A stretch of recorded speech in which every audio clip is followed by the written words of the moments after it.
In this video, I'm going to show you how to use the Assignments tool in Canvas. Now, the Assignments tool is obviously where you create assignments for your course, but the Assignments page is also how you add items to the gradebook. You do not have the ability to go to the gradebook and add things there. You add them here in the Assignments tool, and then they are automatically added to the gradebook for you. Also, anything that is graded in the course is automatically added to the assignments page for you. So if you create a graded quiz or a graded discussion, those will automatically be added to the assignments page for you. Okay, first I'm going to show you how to create an assignment. I'm going to click on the plus assignment button in the upper right-hand corner.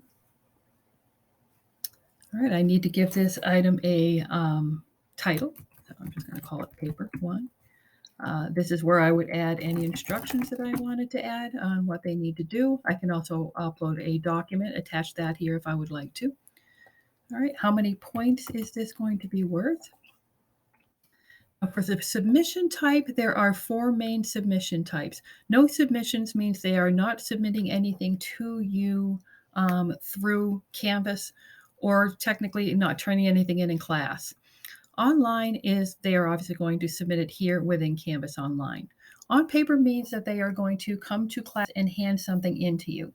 And then external tool, we don't usually use that anymore. That was something we've used in the past. But now the difference with the on paper and no submission, on paper is students are going to expect to bring something to you. If you are doing an in-class assignment quiz, something like that, where you're going to hand them something and then they're going to hand it back to you, I would put no submission. Otherwise, the students might think when they come to class, they're supposed to bring something to you. So even though they're technically submitting something on paper, they don't need to bring anything to you. So I would choose a no submission for that. If I choose online, then I have some options on how online they're going to submit it to you. If I choose text entry, they are going to get a text box like this that they would type out a response in. Website URL, they're going to submit a URL to you, and it only gives them the option to enter a URL.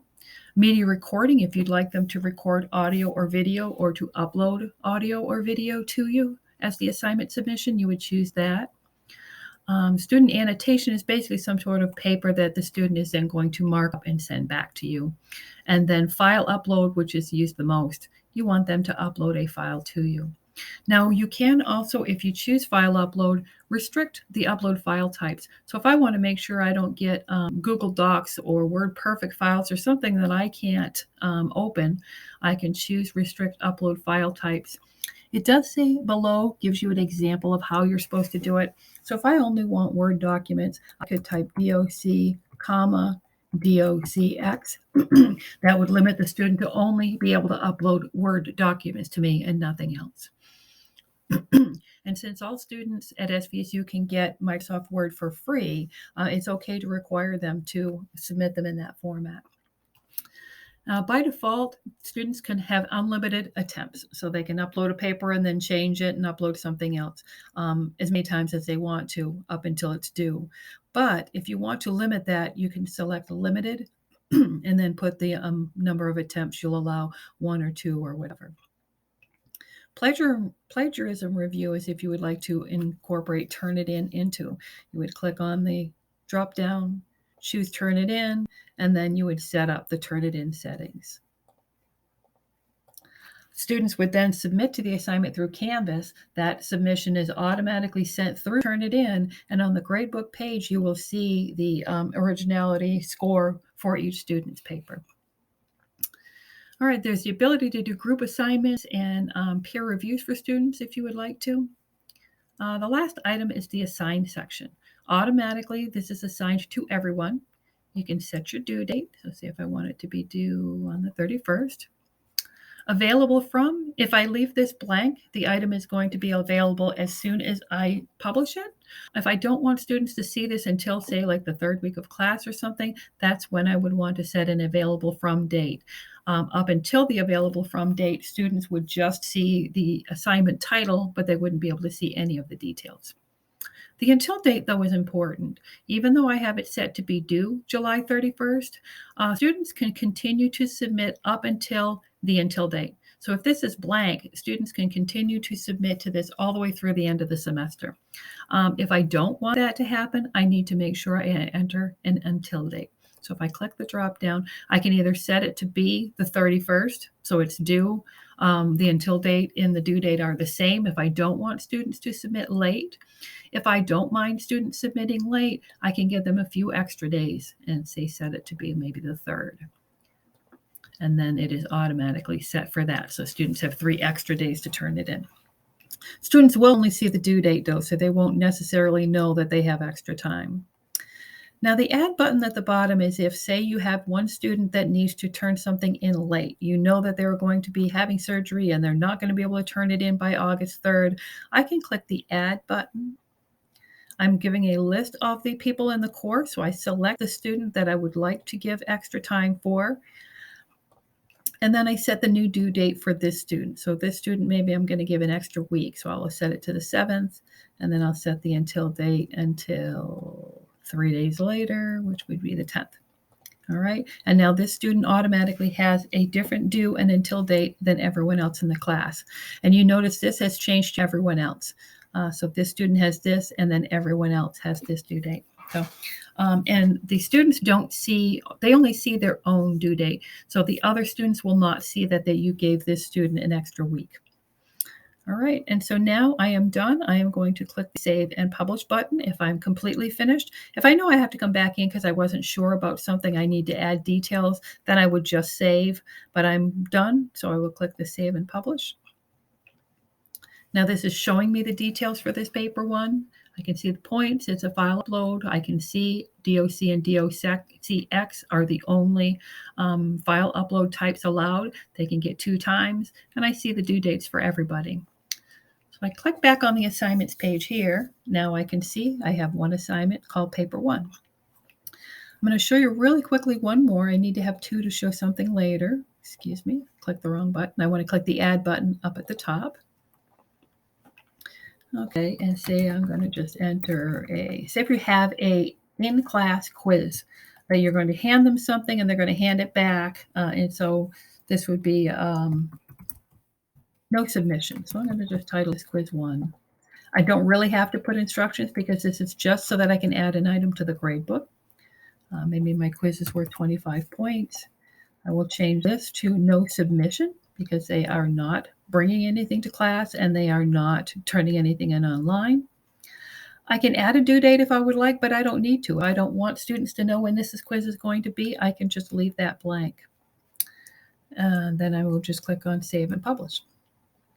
And here we can see they're submitting nothing and there's no due date. So I will click back assignments to go back. So now I have 2 items within this, one that they are turning in and one that they are not, that's in class. All right, now this only has 2 items, and if you only have a small number of assignments or graded items within your course, that's fine just to leave everything all on one page. But if you have a lot of items, you might want to create assignment groups, and those are just basically categories to organize your grade book. So I'm going to click on Add Group.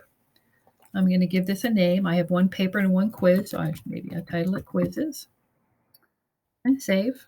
And so now I have 2 assignment groups. If I want to move something, I can click and drag and move it into the correct assignment group. That just makes things a little more organized and makes it easier for you to find everything. But I want 2 items in here because I'll show you one of the other nice things about assignment groups. If I click the 3 dots in the upper right-hand corner for this assignment group, and I click on Edit, it allows me to automatically drop scores. So say I've got 12 quizzes and I want to drop the lowest 2. This is how I would come in and say, okay, yep, I wanted to drop the lowest 2 quizzes, and I would just put a 2 in that box. Now I only have 2 items in this, so I'll just have to set 1. You can also set an item to never drop. So if you've got 12 quizzes, but 2 of them are very important quizzes that you don't want it to ever drop, you would just click Add an Assignment, and then it would give you the options. These are all the items in here. Which one do you not want it to drop? And you would click on it to select it. All right, and then once I'm finished, I'll click Save. Now here we can see automatically it says there's one rule, and if I hover, it says drop the lowest score. So I know this is automatically going to drop the lowest score for each student. And this will change as the student continues to do assignments or whatever items are in here. So if quiz 1 is their lowest score, but then they do a quiz 3 and that ends up the lowest score, it will add the quiz 1 score back in and then delete the quiz 3 score. So it always updates to drop the lowest at that point. And it will show up in the grade book with a line through it so that you know that that is not being calculated into their grade. One of the other things we can do with assignment groups is if you do weighted grades. Once I have more than one assignment group created, I click the 3 dots in the upper hand corner, and then I can click on assignment group weights. I'm going to check weight final grade based on assignment groups. And now here I'm going to see all of my assignment groups, and then I just enter the grade. So say if I'm going to have assignments worth 25% of the grade and quizzes worth 75% of the grade. It adds them up for you so you can double check that 8 equals 100. If I click on save, now I can see automatically what each item is worth.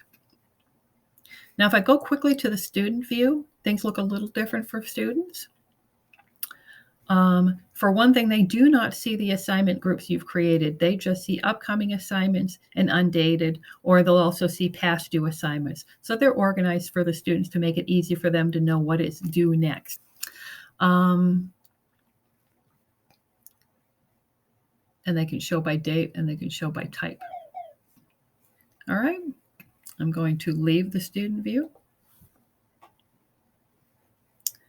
All right, and the last thing I'm going to show you is there is a new option. If you have imported a lot of assignments from a past semester, and you've got all the dates need to get changed, rather than editing each thing separately, if you click the 3 dots and then you go to edit assignment dates, every assignment that you have in your course will show up here. So it's a nice, easy way to just go in and change dates for everything all at once rather than one at a time. And then you just click save once you're finished. All right, that's it. If you end up with any questions about assignments, just contact the support center or put in a ticket. Thank you.